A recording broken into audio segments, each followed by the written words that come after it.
Шайтантауға сапар. Қоскөл совхозының тұрған жері айналасы тау, сай салалы алқап.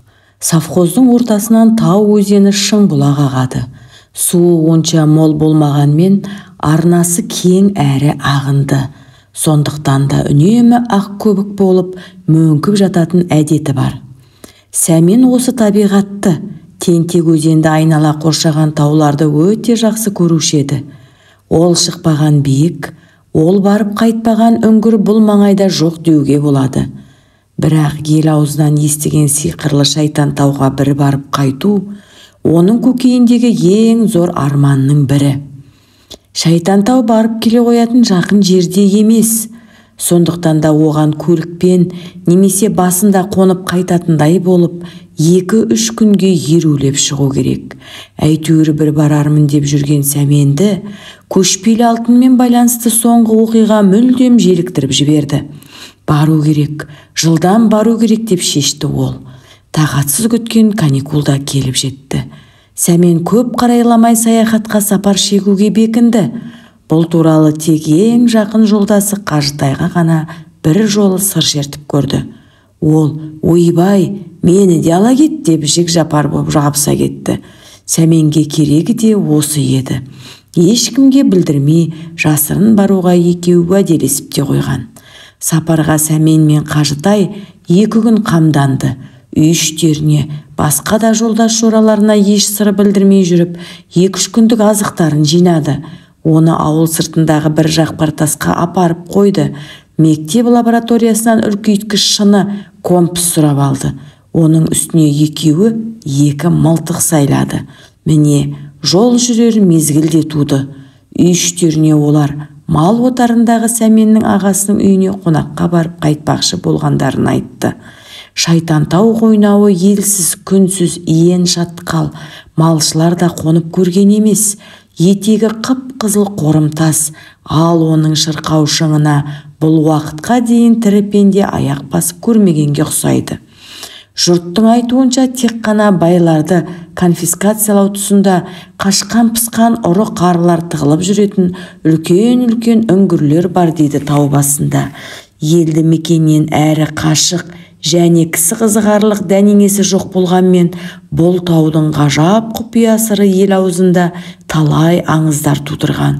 Шайтантау деген ат бұған тегін берілмепті. Мал қарап шыққан талай жылқышылар бұл таудың басынан етегінен жарқылдаған оттар көрген.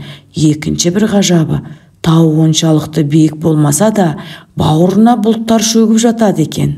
Шайтантау балаларды меңіреуде бұйығы әрі сұсты қарсы алды.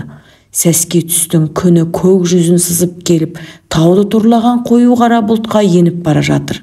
Бұжыр қабаттары әйнекше жылтыраған, өткір қия жартастар сорайып-сорайып ала көлеңкеленіп тұр. Сәмен мен Қажытай таудың шығыс жағынан келіп өрлей бастады. Бет алыстары алыстан қарайып көрінген шағын үңгір. Оларды таңғалдырған бір жағдай, құмдауы тетекте шыны сияқты түтіктер көп екен. Қалай деп ойлайсың Сәмен, деді бір кезде Қажытай. Жартас қабатының шыныға айналуы, мынау түтіктер ненің әсерінен пайда болуы мүмкін? Бұл сұрақ Сәменді де түртпектеп келе жатыр еді. Ол өз ойының түкпір-түкпірін қазбалап жауап іздеумен әуре. Мен білсем, деп бастады ол сөзін. Бұл түтіктер жоғары температурада қызған құмнан пайда болған. Ал анау жартас... Ол сөзін аяқтай алмай аңырып тұрып қалды. Өйткені осы кезде түнерген бұлттың арасынан сатыр-сұтыр етіп сызыла түзу сызықты бір оқ атылып еді. Ол Шайтантаудың шоқтығы көтеріңкі бір биік жартасына келіп соғылады да, жарқ-жұрқ етіп жалаңдап әп-сәтте ғайып болды. Көрдің бе? Шындығында мынау әйнектердің пайда болған себебі жоғарғы температура екен ғой. Қарашы, жаңағы найзағайдың оты қалай жалт ете қалды. Ол келіп мына тасқа соқты ғой.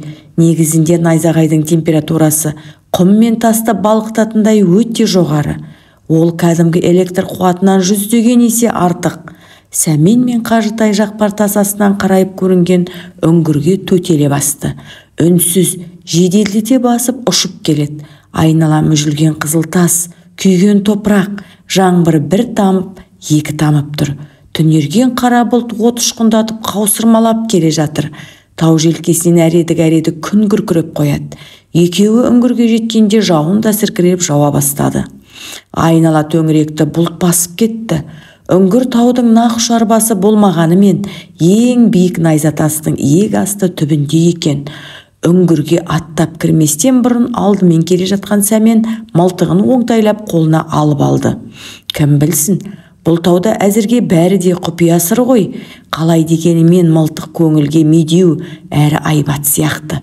Үңгірдің кіреберіс аузы еңселі әрі жарық екен. Бірақ түп жағы түпсіз тұңғиық сияқты қап-қара. Арттан найзағайлы бұлтпен жаңбыр қуған екеуі қараңғы үңгірді көріп, алғашында сезіктенген кейіпте біраз кібіртіктеп қалды. Бірақ көп тоқтап тұрған жоқ. Үңгірдің аузында жоғарыдан салбырап тұрған қызыл тасты паналап отыра кетті. Жаңбыр сол кезде бір-екі рет сатырлата төгіп жіберді де кенет басыла қалды. Бұлт тап төбеден күркірей бастады. Аспан аунақшып, тау сілкінгенде естіледі. Жарқылдаған найзағай біресе неше тарам болып сатырлап, кейде оқша атыла зуылдап, көктің жүзін айқыш-ұйқыш тілгілеп, ойранын салып жүр. Бірақ бір ғажабы осы құбылыстың бәрі тек шайтан таудың үстінде ғана сияқты. Нақ өші бардаяқ жан таласа арпалсады. Кенет күннің күркіреп кеткен соншалық, үңгір үстіндегі жартас қақ жарылғандай жаңғырып, тау шықына қозғалғандай болды. Сәмен қажытай жаққа қарап еді, еріксіз шошып кетті. Оның қап-қара қайратты шаштары тікенше көтеріліп, жасыл от лаулап тұр екен. Сәмен, сенің басыңда жап-жасыл от жарқылдап тұр ғой, деді үрейленіп. Сәмен енді түсінді. Бұл таудың атмосферасы аса күшті электрленген болды. Ол өз-өзінен тоңазып қалтырап барады.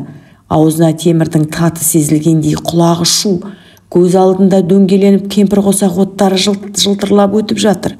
Сәмен мен Қажытай еріксіз бұға қалды. Шайтан таудың апшысын қуырып жіберген сол бір долы табиғаттың ашуы осы бізге келмеді мекен дегендей ой сол сәтте екеуінде де оралып еді. Табиғат қанша долданғанымен олар мылтықтарын құшақтап бүрісіп отыра берді. Мұрындарына жүрек айынтар қоңырсыған, күйген иіс келіп отыр. Ол көзін жұмып, жасыл нұр ойнаған үңгірдің ішін елестете бастады. Көз алдында бейне бір жаны бар алтынға толы ін келді. Үлкендігі аттың басындай созылып, аунақшып, дөңбекшіп жатыр олар. Қозғалып, жыбырлап, жорғалап жүр. Кейбіреулері тыныш жатыр. Қалықтай ұшып, ін арқылы сыртқа шығып, қайта кіріп жүрген қызық жәндіктер іспетті. Кенет бүйірінен Сәмен түртіп қалды. Қажытай, ау Қажытай, ананы қарашы, ана сұмдықты қара, деді ол. Қажытай көзін ашып жіберіп еді, алғашында сенбей қалды.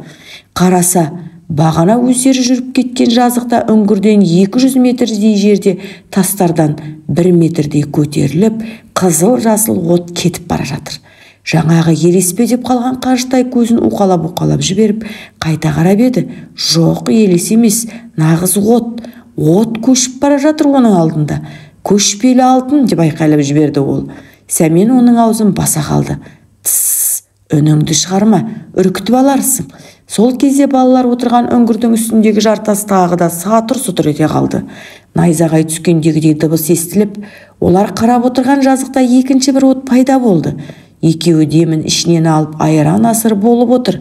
Дегенше болған жоқ, түсініксіз күрсіл қайталанып, үшінші, содан кейін төртінші от пайда болды. Бәрі де бір бағытта және бір келкі қашықтықта сап түзеп кетіп барады.